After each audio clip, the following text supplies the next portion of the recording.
Let's get into this video today where I'm going to be talking about restrictive diet plans and shred plans. Now, this may upset a few people in the industry, may upset a few coaches who have done this with clients in the past. I can only come from a place of integrity. It's my viewpoint as an evidence-based nutritionist who understands the science around nutrition. Now, for me, these plans are, I do just want to say this, by the way, there is certain ways to aggressive diet with a client. There's certain ways that you can strip fat fairly quickly from a client. Now, you can do that in an evidence-based way, you can do it ethically, but ultimately you do, and this is the point, right?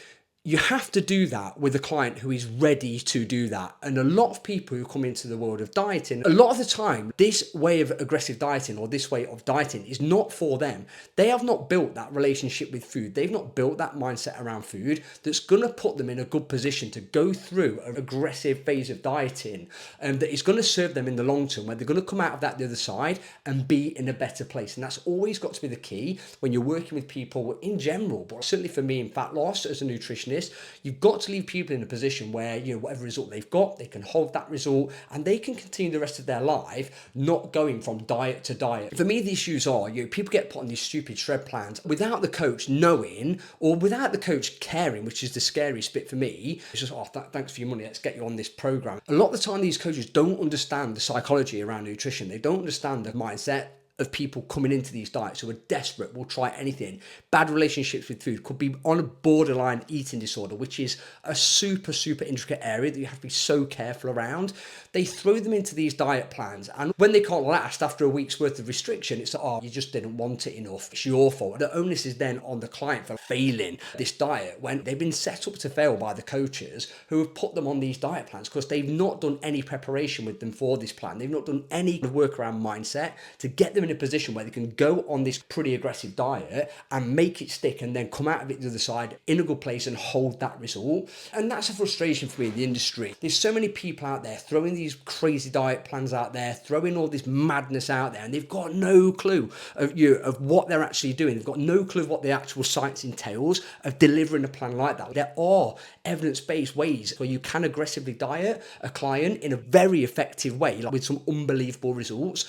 But you have to do it when they're in a position and a mindset to do that. You can't just chuck people on these diets and expect it to stick and expect them to nail it and then come out the other side, never need to diet again. You've got to understand the psychology around it and that people have been absolutely scarred by years worth of misinformation in the industry, years worth of going from one failed diet to the next, keto, everything else in between, all the other diets that are out there that people get sucked into and they can't sustain.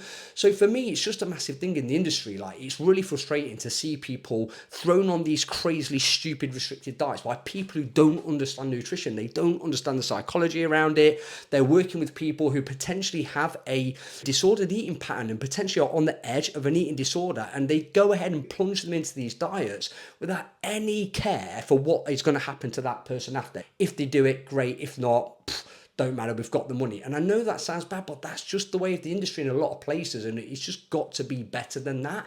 For me, it's not to be putting people through aggressive diets if they're not in that mindset to do that. You've got to make sure that you're doing work for that. You've got to make sure that they're in a position that from a mindset point of view, that they're good to go with that. You can't put somebody into an aggressive diet plan if you, for any reason, you feel that they've got a bad relationship with food, they've got a bad relationship with themselves, or even worse, they're teetering on the edge of a disordered eating pattern or have a disordered eating pattern. It's not fair. What you can't do is just chuck people in fresh off the diet merry-go-round, going, oh, what's that? You've been dieting for 10 years, you've got a bad relationship with yourself, you term foods as good and bad. I tell you what, jump on my 500 calorie a day diet. That's going to fix you, because it absolutely isn't. It'd be a lot worse for them. It's going to leave them in a far worse position, and they're doing damage that potentially can be irreversible for some people. You shouldn't be doing that. So for me, when it comes to these aggressive diets and these restricted diets, of course, there's a place for them. They can work. There's certain protocols you can use in the evidence-based world that are very effective with some rapid weight loss, but you've got to have your clients set up properly. You've got to make sure that they're not in a position where they're going to cause themselves more harm than good going through that protocol. I've seen it a lot. I've seen all these people pump through these crazy diet plans, come out the other side, chewed up, spashed spat out in a far worse position, back on the diet merry-go-round, looking for the next thing to go to, and it's so frustrating. So be careful of those plans. There's plans out there that are not going to serve you. There's plans out there that are you're going to end the plan or get halfway through and think, it's my fault that I can't stick with this. It's the diet plan that fails you, and that's because things have not been set up properly. People have not took a deeper look at where you're at. It's just a quick screenshot of, oh, that's where they're at, snapshot of where they're at. Oh, okay, we're in this position, that will be okay. You've got to look deeper. You've got to understand where people are, where they're at with mindset, where they're at with relationships with themselves, where they're at with relationships with food. You can't just throw them onto stupidly crazy diets